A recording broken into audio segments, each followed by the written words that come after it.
Olá, muito boa tarde. A Igreja assinala hoje a solenidade da Assunção da Virgem Santa Maria. Está connosco o Arcebispo de Évora, Dom Francisco Senra Coelho, com quem queremos olhar, desde já, esta marca mariana que caracteriza Portugal inteiro, também a Arquidiocese de Évora. Muito boa tarde, Dom Francisco Senra. Obrigado por estar aqui no programa Eclésia. Um prazer e uma saudação a todos que estão connosco. Este é um dia mariano, uma solenidade litúrgica que nos remete à Mãe de Deus, e esta é uma marca de Portugal inteiro. Na Arquidiocese de Évora é também um dia de festividades intensas, de santuários que assinalam precisamente esta invocação. Hoje nós temos a alegria de celebrar a solenidade da Senhora da Assunção num contexto jubilar. É que foi no dia 1 de novembro, portanto, festa de Todos os Santos de 1950, que o Papa Pio XII, Eugênio Pacelli, proclamou o dogma da Imaculada. Estamos a celebrar o ano dos 75 anos da proclamação. Como disseste muito bem, Évora tem a sua catedral, a Basílica Metropolitana, dedicada à Senhora da Assunção, com uma extraordinária beleza, como conhecemos. Enfim, a Catedral de Évora, a grande catedral, a mais espaçosa de Portugal, naquele altar que preside a Capela Maior, que foi obra de Dom João V, tem o retábulo com uma pintura com a Senhora da Assunção. E temos, por aquela diocese, várias celebrações, uma das quais apanha a zona do Ribatejo. A Arquidiocese de Évora, também a mais extensa de Portugal, vai ocupar território de 4 distritos. 2 concelhos do distrito de Santarém, que é Benavente e Coruche. Exatamente em Coruche, a grande festa da Senhora do Castelo, que é uma festa dedicada à Senhora da Assunção, com uma imensa multidão que, enfim, não se afasta muito das 20.000 pessoas, ou por vezes ultrapassa as 20.000 pessoas. Senhora do Castelo, que canta as glórias da Senhora da Assunção. E várias comunidades têm esta festa. Sempre que nós ouvimos a designação Santa Maria Maior, significa exatamente a festa que vem do primeiro milénio do cristianismo. São normalmente festas muito antigas, que cantam a Assunção de Maria. De resto, Portugal é todo ele também uma nação muito centrada no festejar e no ter presente esta veneração a Maria. Não é? Todas as catedrais de Portugal são dedicadas à Senhora da Assunção. Excetuamos a Catedral de Beja, que o seu Dom José de Patrocínio Dias, de saudosa memória, dedicou ao Sagrado Coração de Jesus. Nós olhamos para a nossa história e vemos um conjunto de marcos que fazem como que peugadas de uma estrada histórica que acontece com Maria.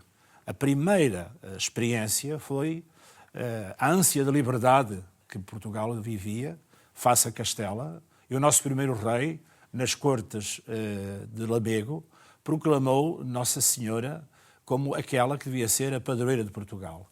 E vai acontecer em Guimarães a grande devoção de Nossa Senhora da Oliveira, com uma promessa: se fôssemos nação independente, ela seria a nossa padroeira. E como forma de troféu surge a Alcobaça.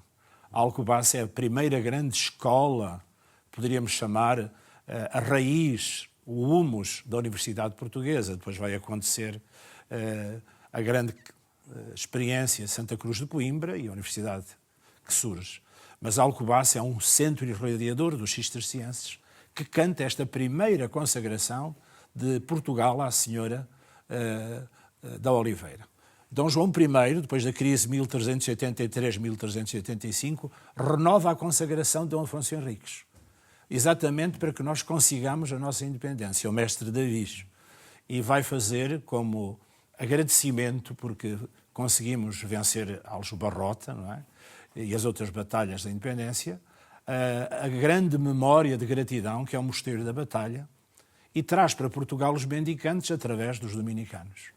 E é curioso que o grande protagonista da vitória, Nuno Álvares Pereira, São Nuno de Santa Maria, oferece a Vila Viçosa a imagem vinda de Inglaterra, Nossa Senhora dos Anjos, que é colocada neste contexto de 1383-1385.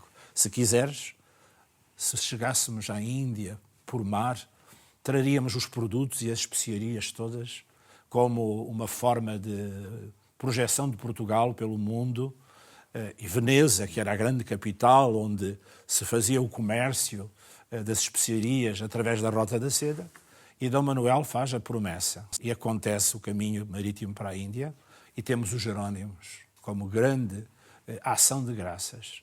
Perdemos a independência, 1640 a restauração, e Dom João IV consagra Portugal à Senhora da Conceição, venerada na nossa casa de Vila Viçosa, com a coroação da imagem, como sabemos, deixando os reis de Portugal de usar coroa. É todo um itinerário de marcos incontornáveis, não é, na nossa história, que nos marcam uma identidade.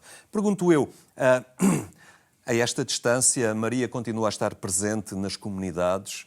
Como falávamos há pouco de Coruche, há outros lugares na Arquidiocese de Évora, Montemor Novo, Trena, Brotas, Viana do Alentejo, todos estes locais com santuários.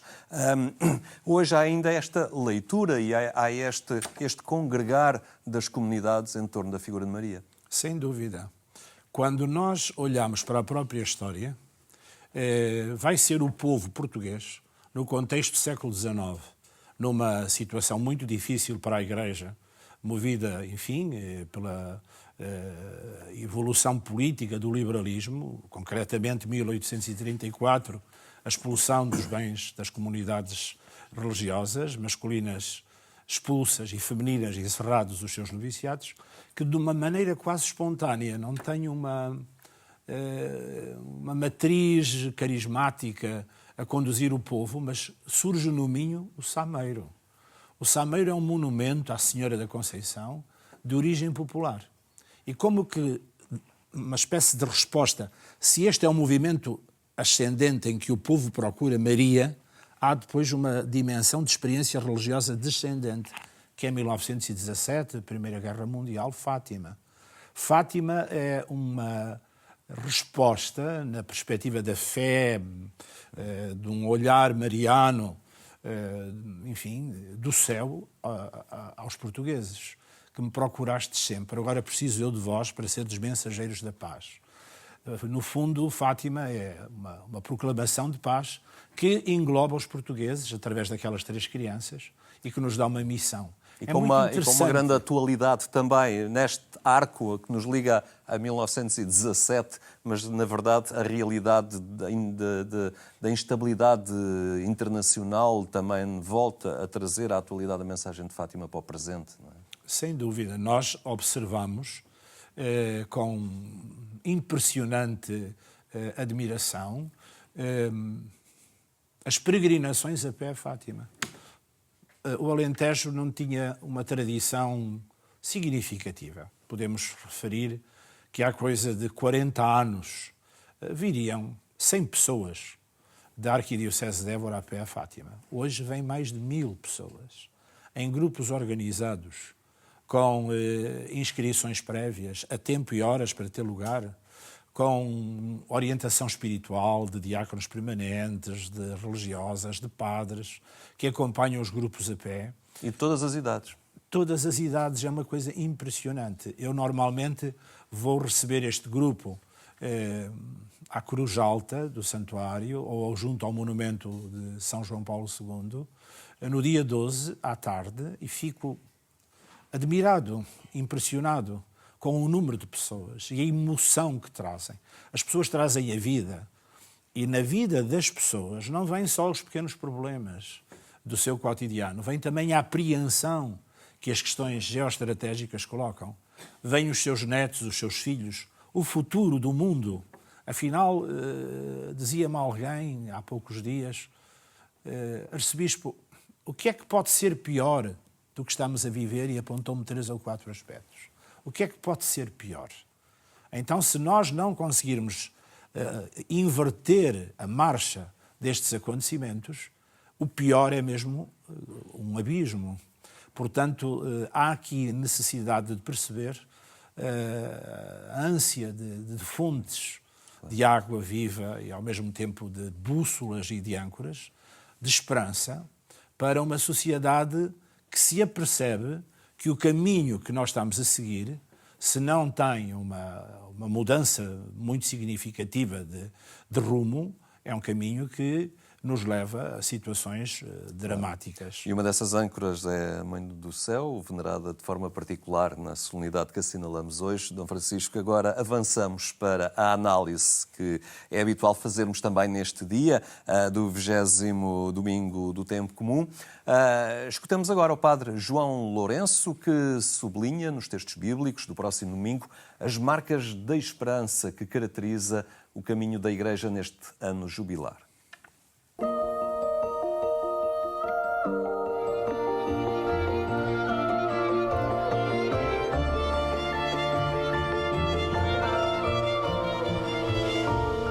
Os profetas foram, como todos aliás sabemos, os grandes arautos, os grandes construtores de uma tradição de esperança que reanimou a história do povo de Israel e que deu um sentido novo àquilo que era o fixismo, ou, se quisermos, a exclusão fundada nas normas e nas prescrições normativas da lei. E por isso os profetas são e continuam a ser sempre os grandes paradigmas da esperança bíblica, e acho que é importante realçar isso, porque ser um homem ou uma mulher de esperança é também, na sociedade do nosso tempo, ser um sinal de esperança que cria uma relação diferente à sua volta. Também em Jesus nós temos esta dinâmica em que ele é profeta da esperança. E é profeta da esperança e na sua atividade de missão, nos seus percursos, ele foi deixando, de facto, estas sementes de esperança como dinamismos para uma realidade nova. Jesus não só recupera, mas manda caminhar. Não só acolhe, mas põe em caminho, em dinâmica de caminho, aqueles com quem se cruza, aqueles a quem dirige a sua palavra, aqueles a quem contacta. E isto é exatamente uma atitude importante que nós hoje temos de realçar.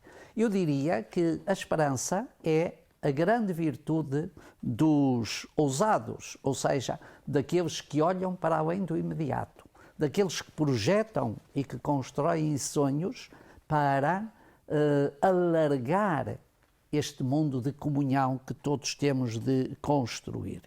E para além de ser a virtude dos ousados, eu diria também que a esperança é o testemunho dos corajosos.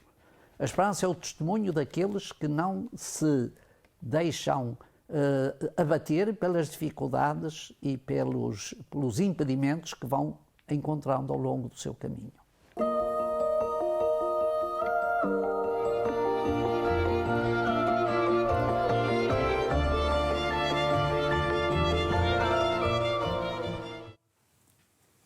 E depois desta análise com o Padre João Lourenço, escutamos agora o Evangelho de Lucas. Naquele tempo, disse Jesus aos seus discípulos: Eu vim trazer o fogo à terra, e que quero eu, senão que ele se acenda? Tenho de receber um batismo, e estou ansioso até que ele se realize.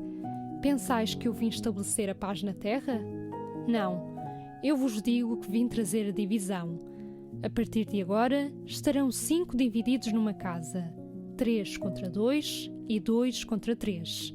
Estarão divididos o pai contra o filho e o filho contra o pai, a mãe contra a filha e a filha contra a mãe, a sogra contra a nora e a nora contra a sogra. Dom Francisco Serra, este Evangelho, algo estranho, não é?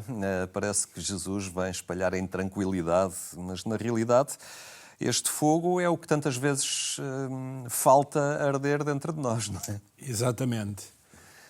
Há momentos na nossa conversa falávamos das dificuldades, dos problemas que sentimos, mas percebemos que se há de facto brechas de escuridão e de problemas marcados com o sal, com o ardor e o amargor do suor e das lágrimas, há espaços de muita luz, não é? De muita dádiva. O reino de Deus está presente. E esse reino de Deus queima no sentido do ardor, do envio. E é esse fogo que Cristo veio trazer. Nada pior do que o comodismo, que o alheamento, que a indiferença. Há um biógrafo da vida de Cristo, o Papini, já clássico, que dizia que pior do que negar Cristo, pior do que conflituar-se com o seu pensamento, é ignorá-lo, é torná-lo absolutamente alguém fora da história, que não tem interesse, portanto, que é uma personagem irrelevante. Ora, este fogo que Jesus nos traz é o dinamismo de fazermos crescer o reino de Deus de paz, justiça e amor. Evidentemente que vai encontrar resistências. E essas resistências são muitas vezes caminhos de descoberta e de evolução. Quer dizer, eu que encontrei a beleza do fogo, que vejo uma paisagem encantadora do mundo novo e melhor, não estou a falar com uma pessoa que já fez o mesmo caminho, porventura, que ainda tem que fazer esse caminho.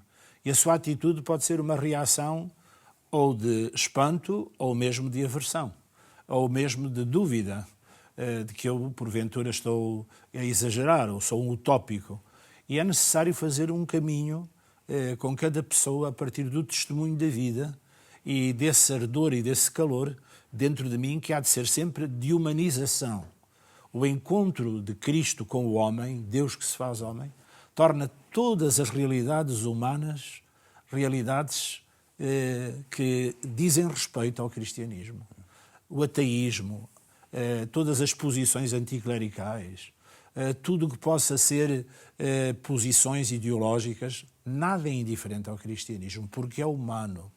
O que é humano pertence a esta missão de Jesus ter feito homem. E por isso, com todas as realidades humanas, o cristianismo há de, sobretudo, acolher, escutar e perceber. Pôr os pés nos sapatos, nas botas do outro, pôr-se na sua pele. E há de entender o porquê de tantos fantasmas, há de entender o porquê de tantas circunstâncias de revolta, para ser possível compreender em conjunto que, afinal, o que nós desejamos é comum, é o que vai no coração do homem. É a beleza, é a paz, é a fraternidade, é o encontro com o outro no seu sofrimento. Penso que é este trabalho, mais do que de explicação, enfim, de grandes discursos apologéticos, é compreender o porquê do outro na sua postura e, ao mesmo tempo, fazer a experiência dele e pôr-se na pele dele, para com ele compartilhar a vida. E ao compartilhar a vida, damos conta que vamos na mesma direção, que é a humanização. Mas é também um apelo àquele que quer ser fiel ao seu batismo, no sentido de ser perseverante, não é? Naquilo, coerente, tantas vezes mergulhado em adversidades que o tentam demover desse caminho, mas... Em São Lucas, a dimensão do discípulo é fundamental. O discípulo é aquele que segue o mestre, que põe os seus pés nas pelgadas do mestre.